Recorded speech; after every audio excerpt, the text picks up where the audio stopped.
Lucy, Lucy, I met a man. He's really nice. He makes me laugh, but he drives a really terrible car. I think he calls it a fornicator, and he doesn't have any hair. Oh, Lucy, what am I gonna do?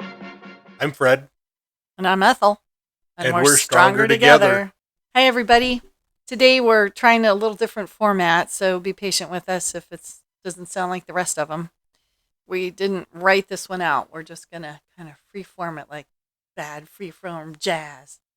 We're going to be talking about friends today and friendship and how grief can affect our friendships. That's a really important component in the healing process. When we're the one in grief, the word shattered is a good word because we come apart and then we're just pieces of ourselves. And our friends aren't used to seeing us that way, and they generally don't know how to respond or react when they see us being vulnerable, emotional, unrelatable, maybe untouchable. It's really normal for us to pull away from people during the grief process so that we can reevaluate what's happening, and we need quiet time. I know for you that was an important part of the process. It was. I needed the solitude, time to reflect, time to stand in my relationship with God, maybe argue with him a little bit on a couple of points, give his wisdom time to sink into my heart and my mind that I may accept it and understand it. So the solitude, the being alone for me was necessary, and I know that's not going to be true for everybody, but for me it was. So you had a lot of friends around you during the grieving process. And one of the things we're going to pull apart today is how the grieving process is different for divorce versus losing someone to death. So our friends react differently, we react differently, and the process of grieving can be very different. So we're going to touch that a little bit today too. So how were your friends around you during your grief journey? They were there to make sure what I needed was provided.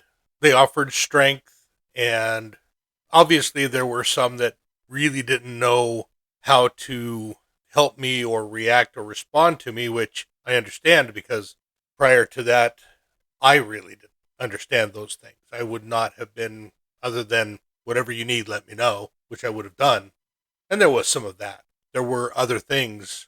I just didn't feel I had the space I needed to figure things out. So you're a pretty big, tough guy, strong, stable, consistent, reliable, all those things. So your friend saw a different person. Yes, I was a wreck.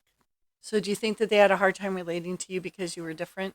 Well, I'm sure. They saw you differently? I'm sure. Yes. Yeah. So I think what happens is our friends sometimes retreat from us because they don't know how to react to that new vulnerable person that you've become.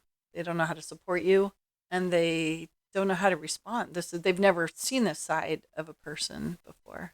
And frankly, I think in our society, we don't nearly have a support system in place for people in grief and for people supporting friends in grief. I wish this was far more of a conversation than it is out in the world. I think we all know somebody who's been through a terrible process, whether it's divorce or death or some other loss, but we really don't talk about it much. So that's why we're here, because we're going to talk about it. We're going to lay it all out for you. It's kind of the third rail of relationships in society. Yeah, and at least in our circle, it's not something that's brought up because it's painful. Who wants to talk about that? I'd rather talk about the great new movie or a great song, but we don't really talk about, sometimes we talk about maybe the administration things, like do you have a will in place, or, what kind of funeral do you want? Sometimes we go there. That's not comfortable either. But we don't really talk about, okay, if you lose somebody, which very few of us go together, how am I going to support you in possibly you being alone? Do you want my support? You're probably not even going to know until you're in the situation. And every day is different. We've had friends that have been through loss, and some days they needed somebody to be there, and some days they just needed to be alone. So I think if you're going to be a friend supporting somebody going through the grieving process, you just have to be ultra in tune and sensitive to what they're feeling that day. and not try to manage their grief for them. Some days they're going to feel angry and some sad and some reminiscent, and sometimes they may have energy or sometimes they just want to sit and talk about the person who's no longer there. I think a lot of our friends don't know how to help us also when we're in the grieving process. Food, of course, is the natural go-to, food or flowers or gifts of some sort, because that's all we know how to do. That one is pretty standard. But what else can we bring to a grieving friend besides something to fill their belly or... See, for me, food really wasn't a thing. I couldn't eat. Food had no appeal to me whatsoever. And as a foodie, that's saying a lot. I just wanted solitude. I just needed time to be with God and seek that counsel rather than people, and not to disparage the friends and the advice and the love. Nothing about that at all. It was just the way I dealt with it. So I'm going to talk about the divorce side for just a minute, because I think it's a whole different reaction. I did have a couple of friends, God bless them forever and ever, who came after I moved out and I really had nothing. And they had gone and bought me plates and new towels and things I didn't have. And it touched me deeply. I didn't have a lot of people, though, that brought me casseroles or food or just came over to hang out. I think when you're dealing with somebody who's going through divorce, it's a whole different process. And frankly, I didn't know that I'd be grieving because I was angry and I was scared and I felt betrayed and all those things. But I didn't realize that there would be mourning that came with it. So that to me was kind of a shock and a surprise. And if you're going through divorce or separation, just know that you're mourning quite a bit and you need to give yourself room to do that. If you're supporting a friend going through divorce, just know that grief is going to be part of their healing process because there's a lot of loss there. A lot of people don't interact with people going through a divorce for a couple reasons. If you've been friends with a couple and now they're going through a divorce, very often we find ourselves choosing a side. You choose a spouse to support and that becomes awkward.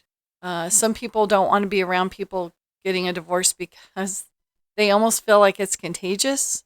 If this could happen to this couple who I thought had the perfect marriage, could it happen to me? I don't want to know, so I don't want to be around that person.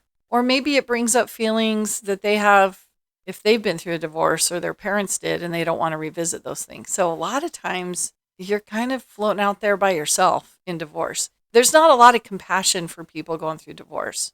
We feel like, and I was guilty of this too before my divorce. We put labels on divorced people like, well, they took the easy way out. And that is far from the truth. It is not the easy way out. They just gave up. No, they probably didn't. They probably worked really hard to not have to make this decision. So we judge people a lot going through divorce without knowing the facts. And you don't have to know the facts. But if you have a friend going through this or a family member, just love them because that's been pulled away from them. And they probably need some financial support. That's true for everybody going through grief. Because if you lose somebody who was half your paycheck, that could be a thing. Maybe they need groceries, not necessarily pre-made food, but maybe just basic groceries, or just a shoulder to cry on or someone to talk to. So the friend thing is a delicate dance. Another aspect of a relationship is integrating your existing friends with the new individual in the relationship, if you sometimes people think, well, I'm replacing so-and-so with this person. Couldn't be further from the truth, but I think that's kind of a natural thought process that people go through. And they'll look at this new individual in their minds. Is this person good enough? Is this person going to be what's needed? Now, I'm talking about from my side, the point of absolute loss of a spouse. The friends may be looking at this new individual as a replacement, and it's not that way. It should never be that way. We're not in the same book I was in. We started a new book. Ethel didn't replace my late wife. That relationship is still a part of me. I'm in a new relationship, My existing friends have accepted Ethel. I think, obviously, in a divorce, perhaps it's the other way. They're looking to see, is this new individual going to do the same stuff that other one did? Right.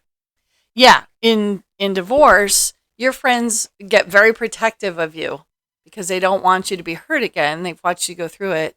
So if you bring somebody new into your life who you're in a relationship with, your friends are going to be watching you very closely. They're going to judge that person pretty closely. So I think if you're the person getting into a relationship, just be aware that you're going to be looked up and down.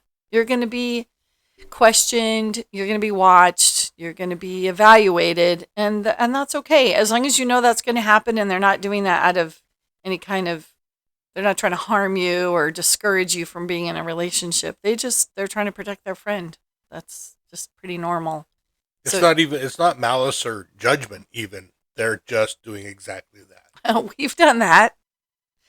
We've watched friends get into new relationships, and we have a friend that started dating again after her husband passed away, and she didn't know this person. It was an online dating situation, and we went to the restaurant where they were meeting to make sure she was going to be okay. If this guy was going to be a creep, we were going to be there to pick up the pieces or to interfere if need be, or escort him out, whatever it needed to be. Whatever needed to happen. And obviously we didn't sit close by, but close enough we could keep an eye on her. And she was fine. But we also wanted her to know that we were there to support her. So it's okay too to be protective of your friends. Just don't be obnoxious about it. No, give the friend room to explore the situation they're in. It's nice that they know you're there and are close by if needed. Sometimes our friends want to manage our grief journey for us, and they want to give us permission to move forward or to not move forward.